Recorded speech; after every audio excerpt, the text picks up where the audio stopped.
pagi buat saudara semua. Mari kita memulai ibadah hari ini. Kita mulai dengan doa. Bapa kami yang di surga, sebentar kami akan memulai ibadah pada pagi hari ini. Biar kiranya Engkau yang memberkati kami semua. Hanya di dalam nama Tuhan Yesus kami berucap syukur. Amin. Baiklah, kita tidak usah berlama-lama lagi.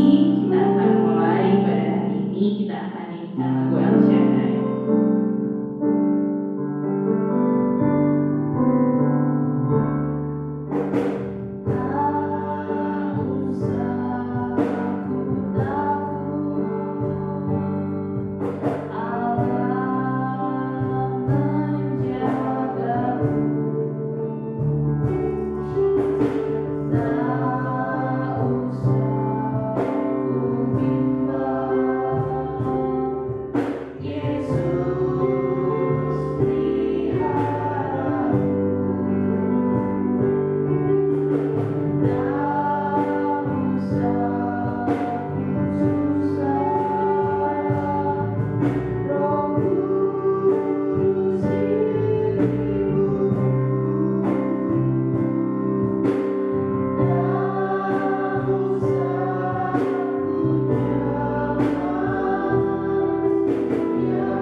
selamat pagi semuanya. Salam sejahtera dalam kasih Tuhan Yesus Kristus.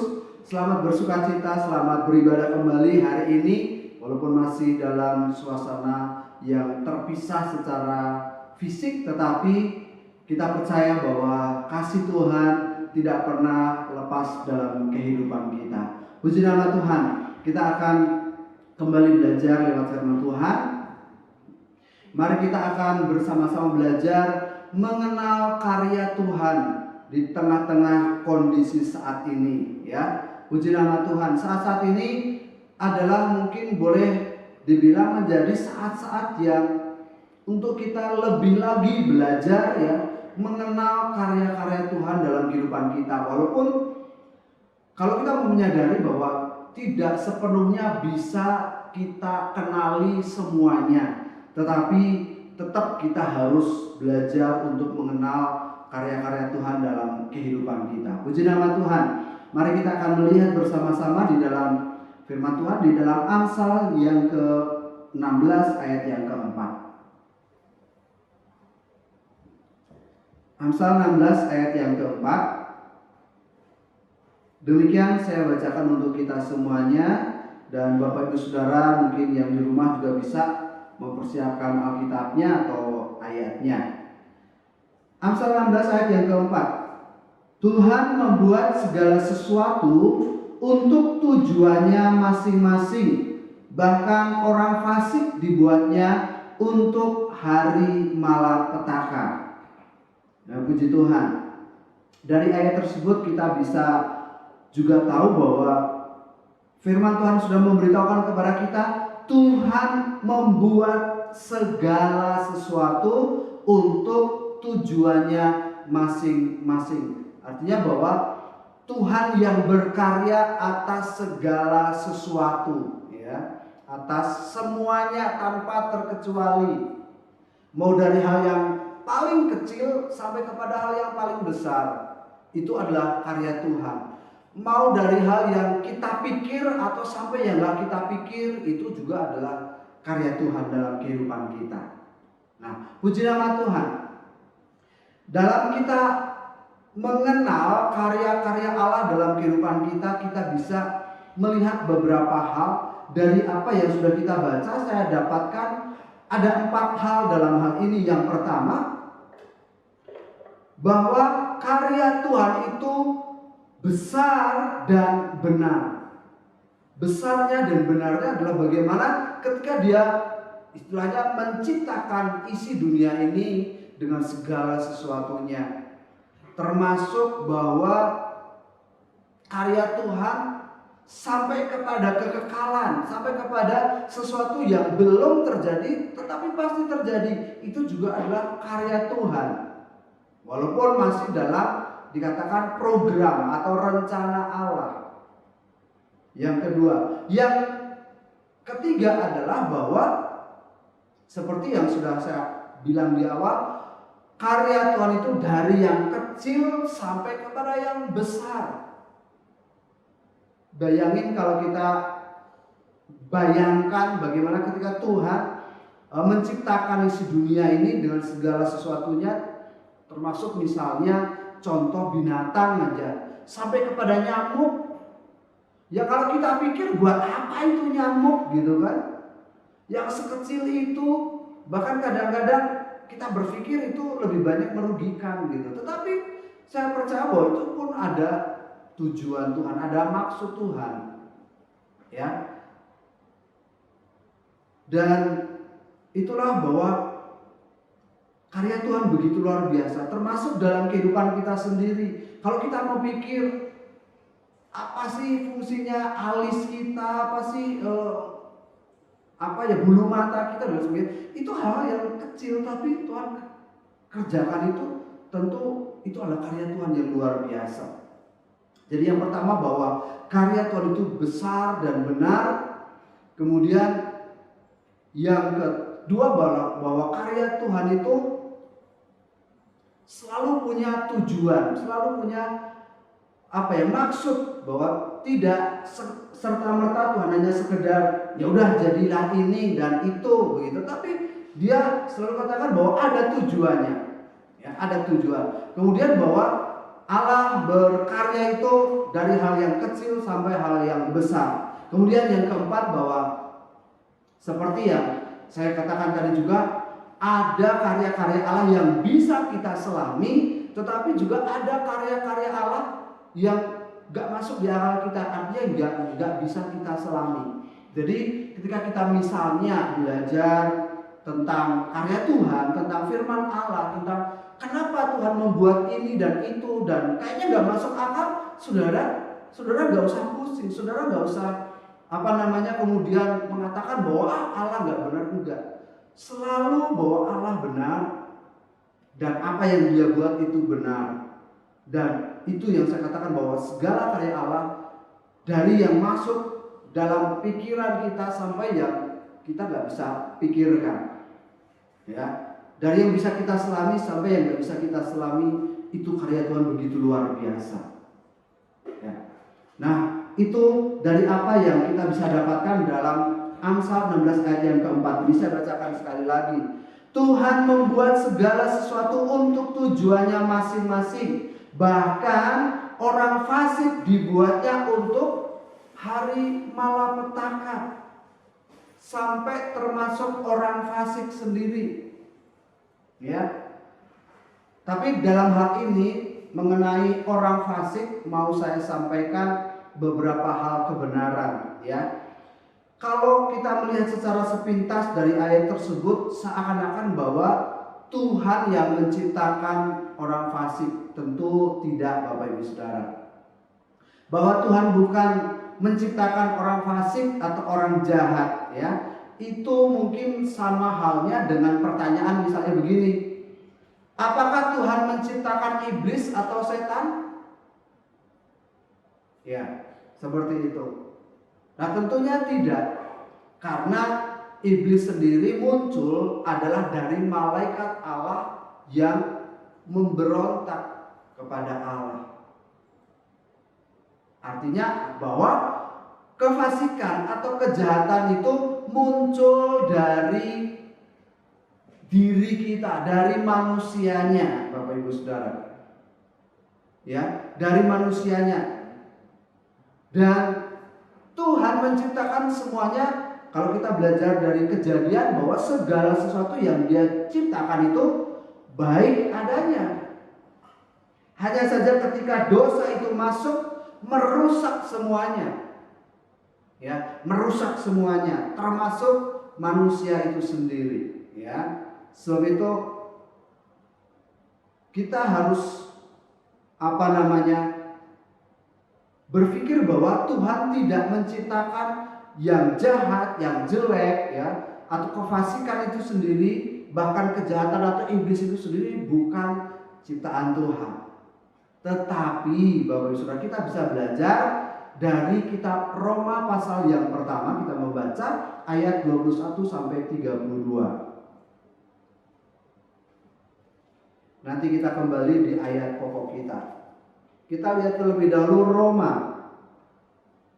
pasal 1 ayat 21 sampai 32. Ayat ini cukup panjang, supaya lebih jelas saya bacakan demikian.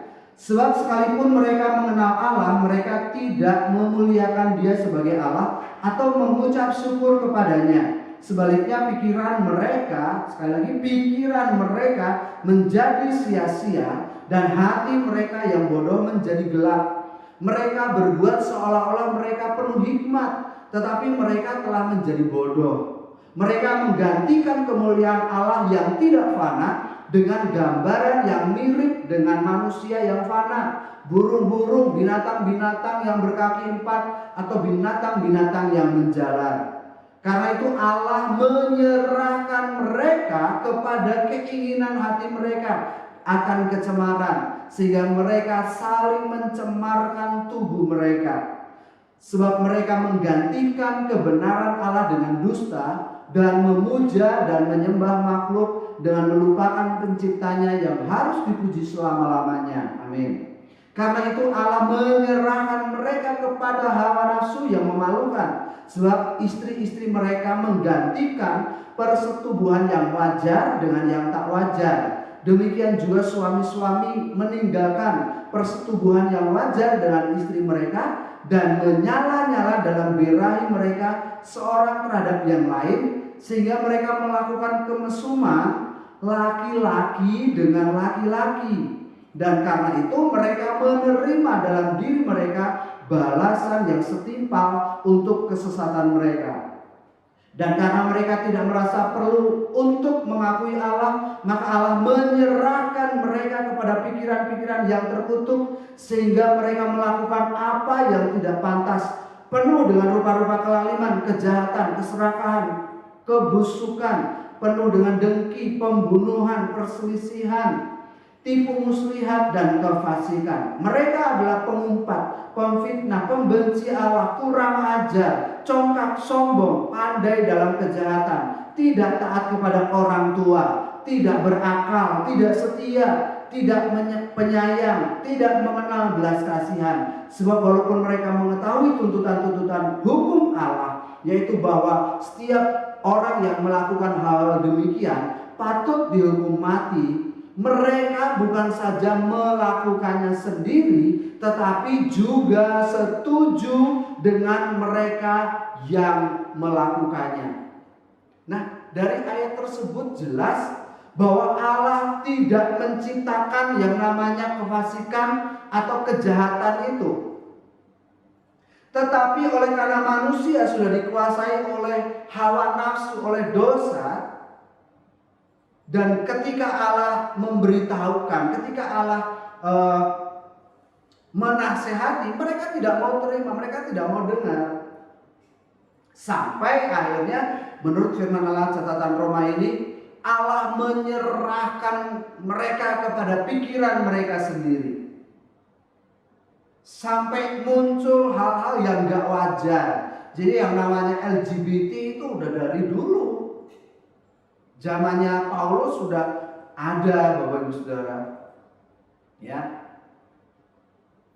Homoseks, lesbian sudah ada, dikatakan oleh firman Allah. Kenapa? Karena itu yang menguasai pikiran setiap orang bukan Allah yang menguasai mereka, bukan kehendak Allah yang menguasai mereka, tetapi kehendak mereka sendiri. Bahkan firman Allah yang terakhir tadi katakan, mereka bukan hanya dikatakan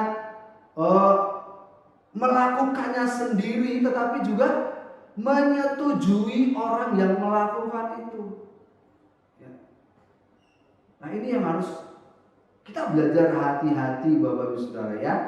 Jadi artinya bahwa Tuhan di dalam Amsal tadi kayaknya seperti gitu ya, sepertinya menciptakan gitu. Tidak, Bapak Ibu Saudara, tetapi Tuhan menciptakan manusia awalnya baik, tetapi ketika dosa itu menguasai, maka Tuhan belajar atau berusaha untuk menasihati manusia itu.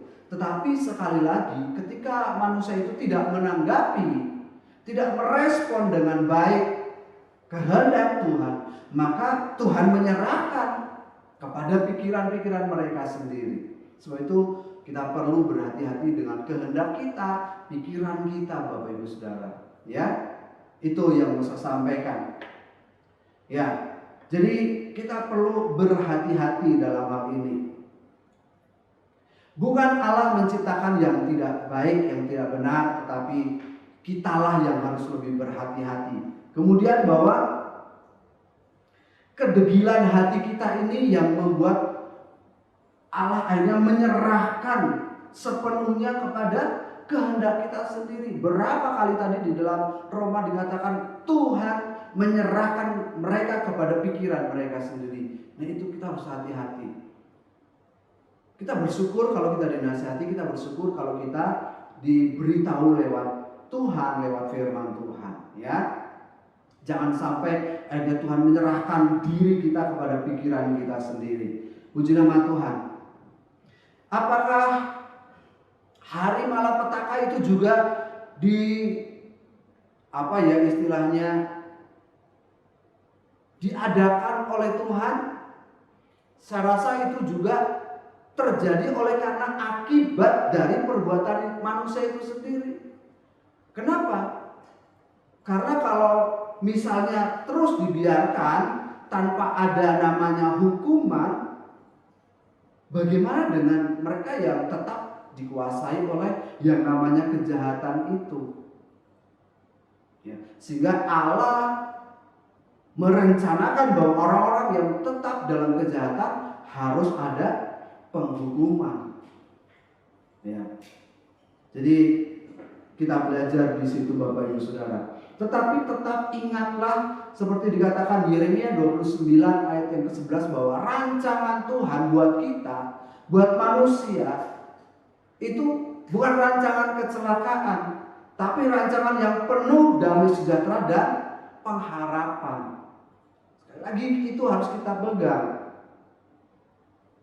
Tetapi ketika kita tidak mau terus di dalam kehendak Tuhan, ya Allah akhirnya bisa seperti dikatakan dalam Roma tadi, menyerahkan sepenuhnya kepada kehendak kita sendiri, yang akhirnya semakin kita melakukan kejahatan, kefasikan, dan ketidakbenaran itu. Nah, itu yang harus kita waspadai. Ya, puji nama Tuhan. Lalu kita perlu tahu bagaimana supaya kita bisa mengenal karya-karya Tuhan dalam kehidupan kita ini dengan baik, walaupun seperti yang saya katakan tadi tidak sepenuhnya semuanya bisa kita pahami, bisa kita kenali, tapi minimal kita bisa makin ngerti, makin mengerti, makin paham. Nah, seperti itu. Mari kita akan lihat bersama-sama. Yang pertama, kembali kepada Amsal tadi, kita melihat di dalam ayat yang ke-1 dan ke-2. Saya bacakan demikian.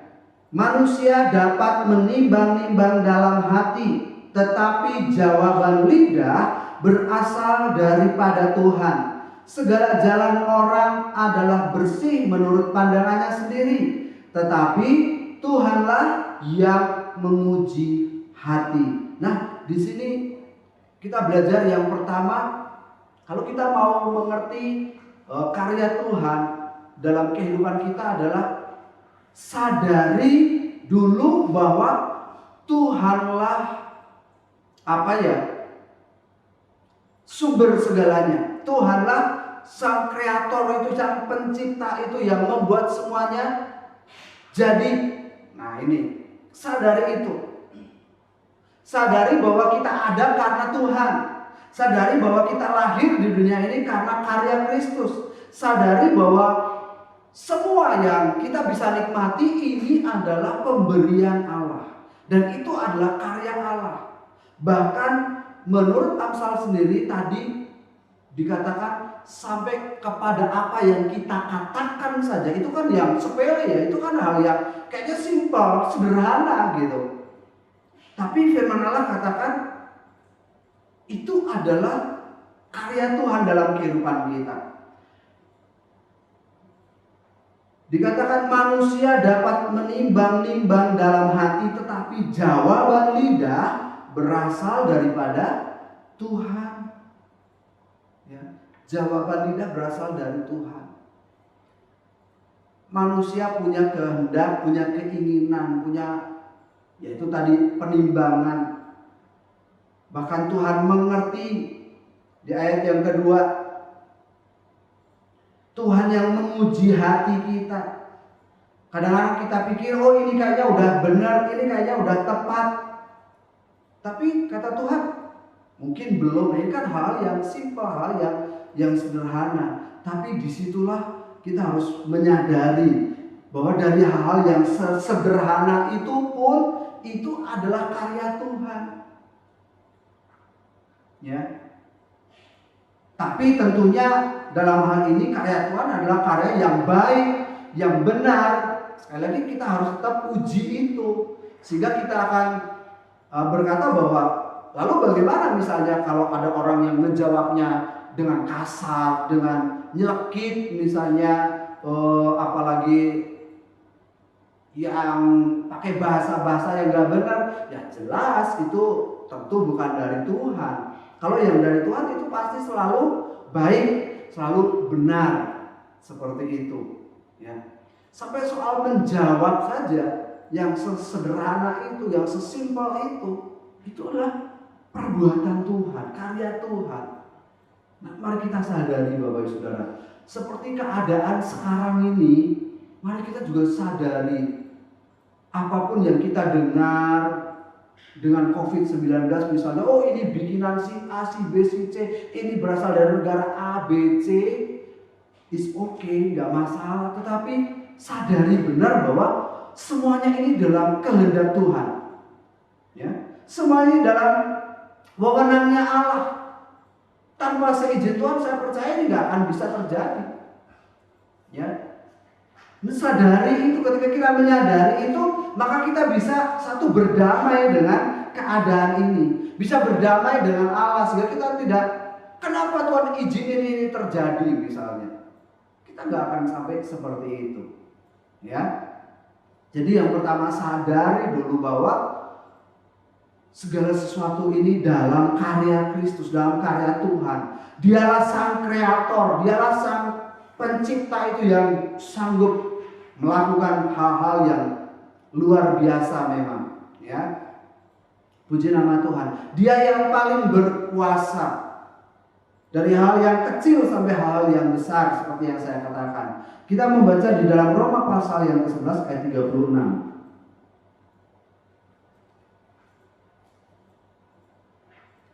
Roma 11 ayat 36. Dikatakan demikian, sebab segala sesuatu adalah dari Dia, oleh Dia, dan kepada Dia.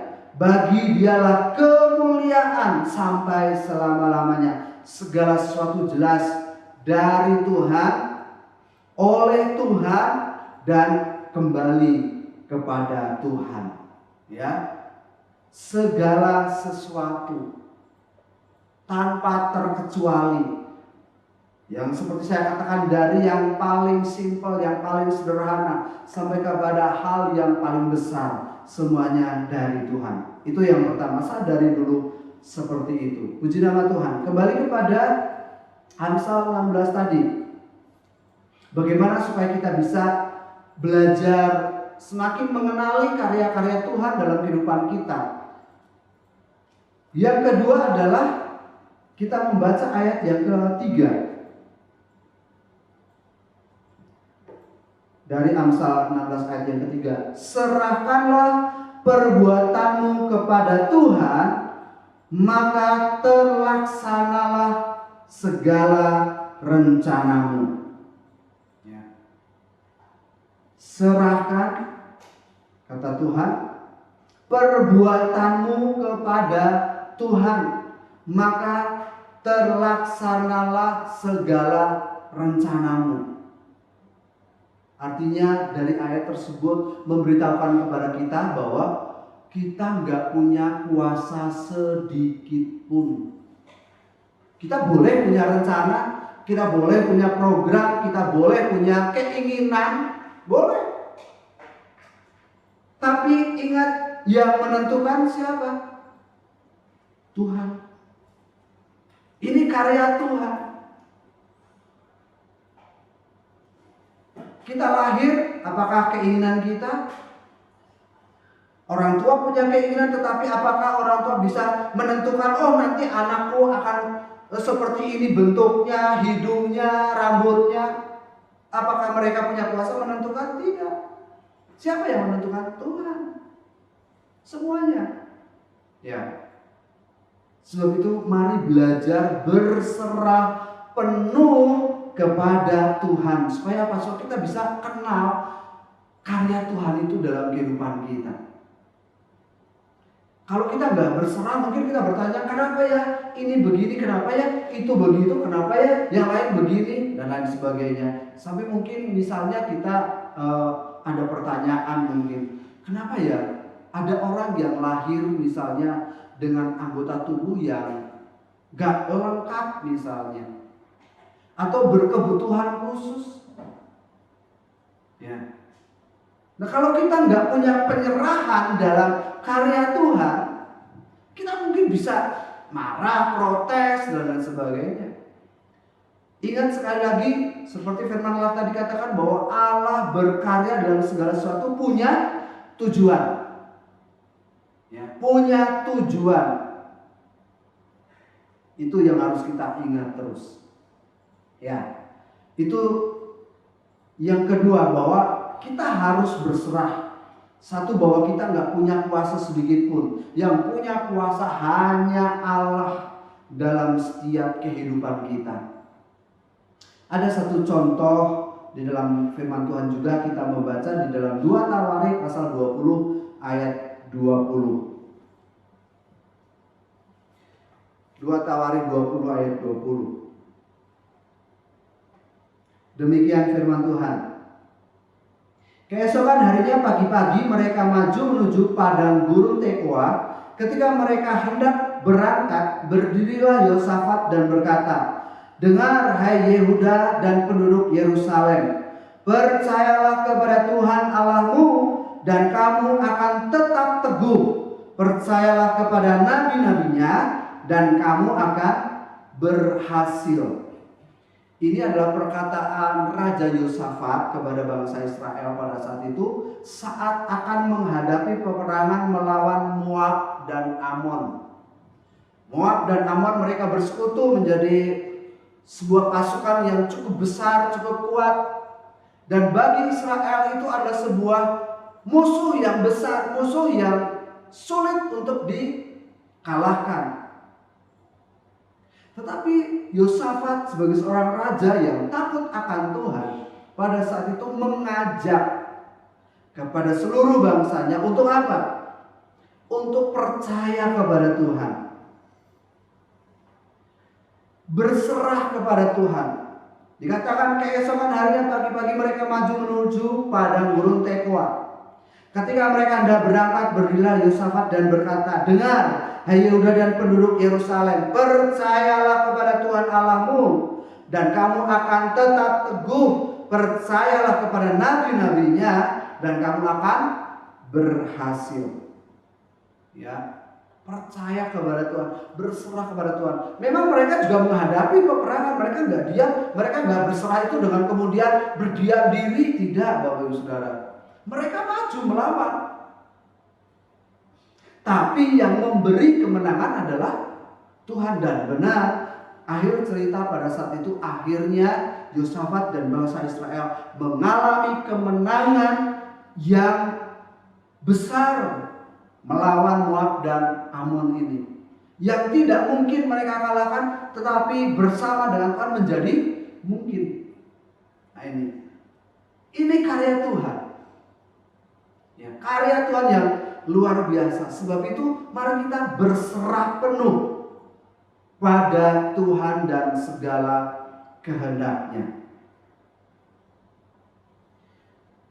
Dan kembali kepada Amsal tadi, ayat yang ketiga, bahwa ketika kita berserah kepada Tuhan dalam seluruh perbuatan kita, firman Allah katakan, maka terlaksanalah segala rencanamu. Nah, kata terlaksana ini, Bapak Ibu Saudara, kalau saya mau lihat dalam bahasa Inggris, saya tanya lagi kepada saudara kita yang bisa bahasa Inggris, itu dipakai kata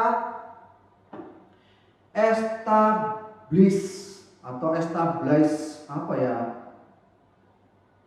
Establish gitu, kalau dibacanya dalam terjemahan bebas mah gitu ya, gampangnya gitu. Nah, dari kata tersebut punya arti, punya makna begini. Satu, mapan.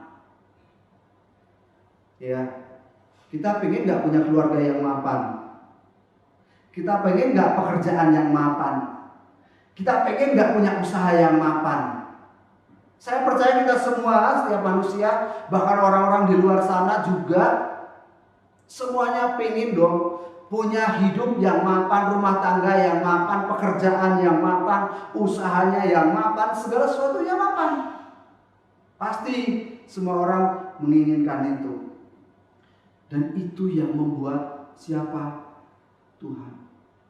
Ketika kita berserah, ketika kita percaya kepada Tuhan, Tuhan akan membuat masa depan kita, hari-hari yang kita jalani, keinginan kita terlaksana, mapan.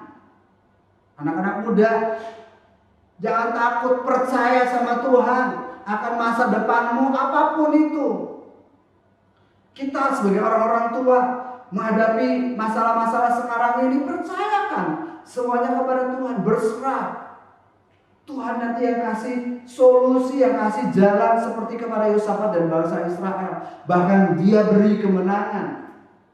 Dia akan buat kita mapan, terlaksana. Dan dari kata tersebut, yang kedua punya arti kata adalah terpancang. Kalau saya renungkan dari kata terpancang ini mengandung beberapa arti juga, bahwa kata terpancang itu berarti terarah, ya. Sudah terarah, kemudian terukur, dan itu boleh dikatakan juga pasti. Artinya pasti aman, gitu kan ya.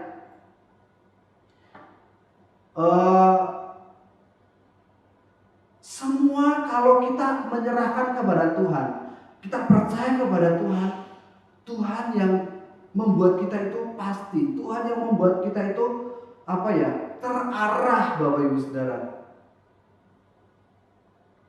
Kita nggak sembarangan, namanya udah terpancang gitu ya, terarah, terfokus.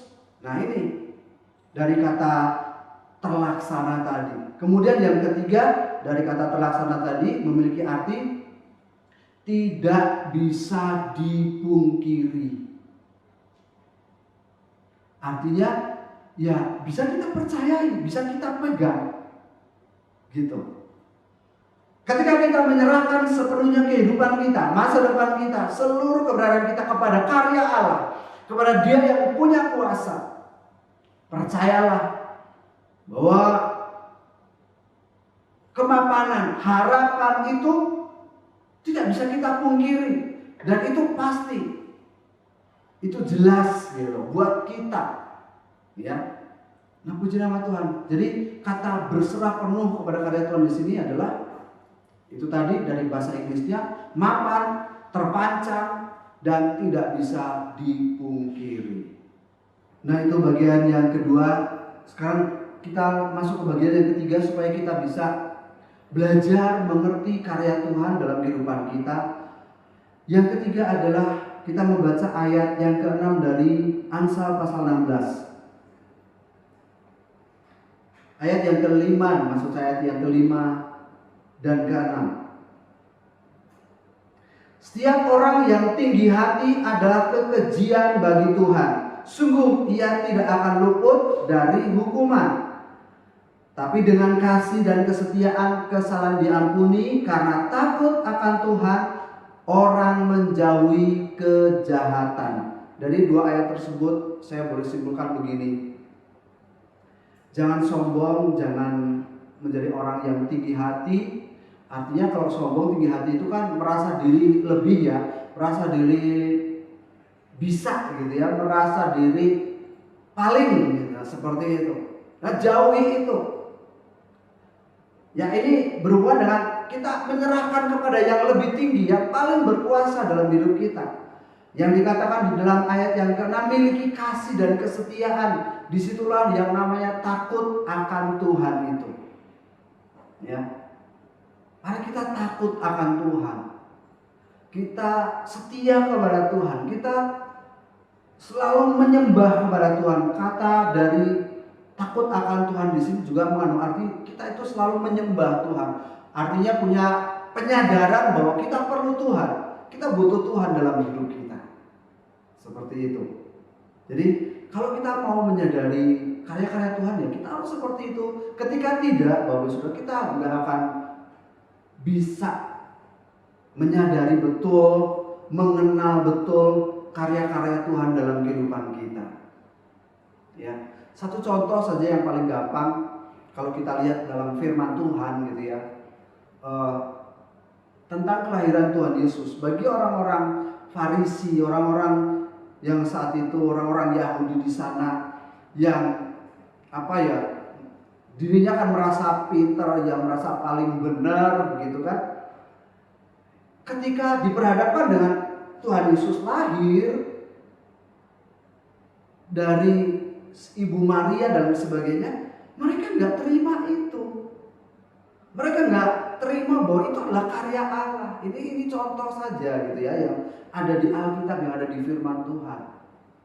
Dan itu yang akhirnya membuat Allah menyerahkan orang-orang yang demikian ini kepada pikiran mereka terus yang sia-sia. Seperti itu.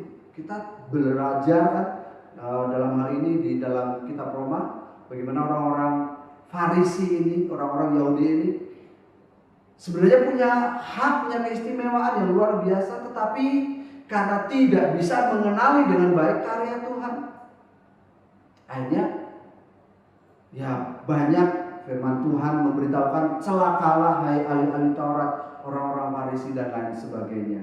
Oleh sebab itu, mari kita belajar mengenal karya-karya Tuhan dalam setiap kehidupan kita, walaupun sekali lagi tidak sepenuhnya kita bisa kenali. Tapi minimal kita semakin tahu dengan cara apa? Sadari bahwa Tuhanlah pencipta segala sesuatu. Kita berserah penuh kepada Tuhan. Dia yang paling berkuasa dalam kehidupan kita. Dan jangan pernah mengandalkan dengan kekuatan kita sendiri, bahwa saya bisa, saya mampu, saya pintar dan lain sebagainya. Tapi sadari semuanya dalam kehendak Tuhan, dalam karya Tuhan. Tuhan Yesus memberkati lewat firman Tuhan ini. Dalam hal ini benar apa yang dikatakan oleh Roma pasal 8 ayat 28, bahwa Allah turut bekerja dalam segala sesuatu untuk apa? Untuk mendatangkan kebaikan. Karya Allah dalam segala sesuatu untuk mendatangkan kebaikan bagi kita semuanya. Tuhan memberkati. Kita berdoa bersama-sama. Mari saat ini mungkin kita tidak tahu, tidak bisa memahami apa yang terjadi saat ini. Tapi yakinlah di dalam karya Tuhan selalu baik buat setiap kita. Kita akan berdoa bersama-sama. Penyertaan Tuhan begitu sempurna buat kita semuanya. Arti kehadiran-Mu. Haleluya Yesus. Jalan-Mu tak terselami oleh setiap hati kami, namun satu hal ku percaya,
juga untuk kehadiran-Mu Tuhan Yesus yang terus nyata dalam kehidupan kami Tuhan. Walaupun seringkali kami tidak bisa memahami sepenuhnya Bapa, tetapi lewat kebenaran firman-Mu Tuhan memberitahukan kepada kami bahwa Engkau-lah yang berkuasa, Engkau-lah pencipta segala sesuatu Tuhan, Engkau-lah penentu dalam setiap kehidupan kami Tuhan. Oleh sebab itu ajar kami untuk tetap berserah, percaya hanya kepada Engkau dalam segala perkara Tuhan, bahwa Engkau yang menentukan segala sesuatu Tuhan. Dan kami hanya percaya kepada-Mu saat ini Bapa, bahwa di dalam Engkau selalu ada pengharapan, selalu ada kemenangan, ada kepastian itu dalam setiap kehidupan kami. Ketika kami berserah kepada karya-Mu, kepada kehendak-Mu Tuhan, ketika kami percaya sepenuhnya, takut akan Tuhan, kami hanya percaya bahwa masa depan kami ada dalam genggaman tangan Tuhan, ada dalam kepastian yang daripada Tuhan. Terima kasih Bapa yang di surga, berkati jemaat-Mu, berkati lewat kebenaran firman-Mu, semakin meneguhkan kami semuanya, untuk kami yakin, percaya sepenuhnya kepada karya Tuhan dalam setiap kehidupan kami. Apapun yang terjadi, sekalipun kami seringkali tidak bisa memahami sepenuhnya, tetapi kami percaya Tuhan mendatangkan kebaikan buat setiap kami Tuhan Yesus. Terima kasih, berkati kami, berkati firman-Mu, berkati iman percaya kami Tuhan.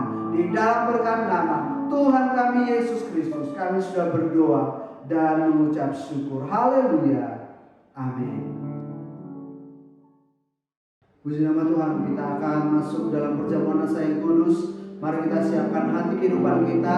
Kita siapkan tubuh dan darah Kristus yang sudah menjadi penyelamat buat kita semuanya. Kita akan menyiapkan semuanya dengan hati yang penuh ucapan syukur kepada Tuhan.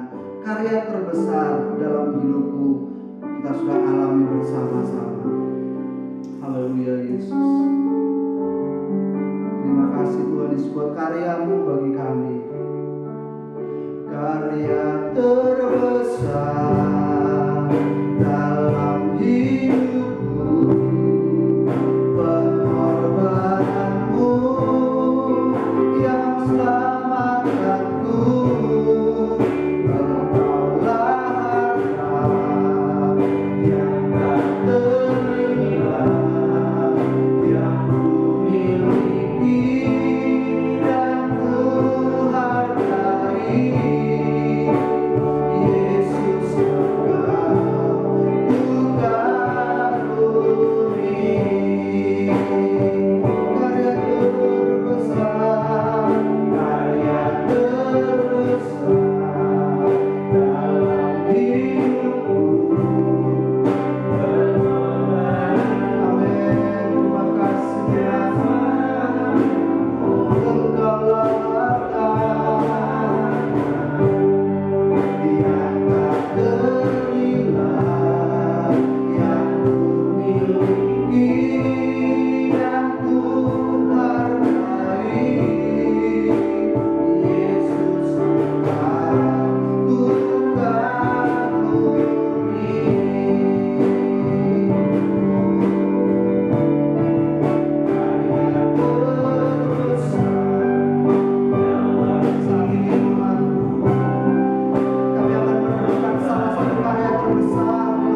Sebab apa yang telah kuteruskan kepadamu telah aku terima dari Tuhan Yesus, bahwa Tuhan Yesus pada malam waktu ia diserahkan mengambil roti, dan sudah itu ia mengucap syukur atasnya, ia memecah-mecahkannya dan berkata, inilah tubuhku yang diserahkan bagi kamu, perbuatlah ini menjadi peringatan akan aku. Mari kita makan dengan iman dalam nama Tuhan Yesus Kristus.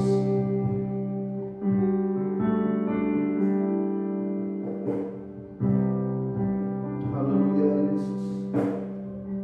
Terima kasih Tuhan. Terima kasih untuk segala karya-Mu bagi kami Tuhan. Terima kasih Yesus. Mari kita angkat cawan Tuhan di dalamnya darahnya sendiri untuk pengampunan dosa kita. Kita kembali dengan firman Tuhan.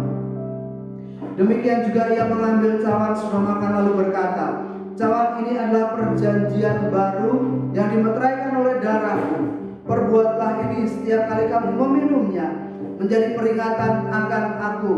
Sebab setiap kali kamu makan roti ini dan minum cawan ini, kamu memberitakan kematian Tuhan sampai ia datang. Mari kita minum dengan iman dalam nama Tuhan Yesus Kristus. Haleluya. Amin. Terima kasih Tuhan Yesus. Terima kasih kami sudah diberkati lewat firman-Mu, kami sudah diberkati lewat tubuh dan darah-Mu Bapa. Kami sudah dipulihkan Tuhan buat karya-Mu yang luar biasa dalam kehidupan kami. Tubuh dan darah-Mu yang menyembuhkan kami, yang memulihkan kami, yang menetapkan kami, langkah-langkah kami ke depan Tuhan Yesus. Terima kasih Bapa yang baik. Terpujilah nama-Mu sampai selama-lamanya. Hanya ucapan syukur yang kami kembalikan kepada Tuhan. Terima kasih. Kami akan akhiri ibadah kami Tuhan dengan rasa syukur kami kepada-Mu Bapa. Terima kasih Tuhan Yesus. Haleluya Yesus.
rumah tangga kami, untuk kesehatan kami, untuk pekerjaan kami, untuk sekolah, kuliah, masa depan kami. Dalam nama Yesus, kami sudah diberkati oleh Tuhan dengan penyerahan kami dan kepercayaan kami kepadamu, bahwa Engkau sudah memancangkan Tuhan untuk masa depan kami, hari depan yang penuh harapan Bapa. Terima kasih Tuhan Yesus. Terpujilah namamu, berkati kami semuanya, berkati jemaatmu, berkati pelayan-pelayanmu, berkati korban persembahan, apapun yang dikembalikan bagi jemaatmu buat kemuliaan nama Tuhan.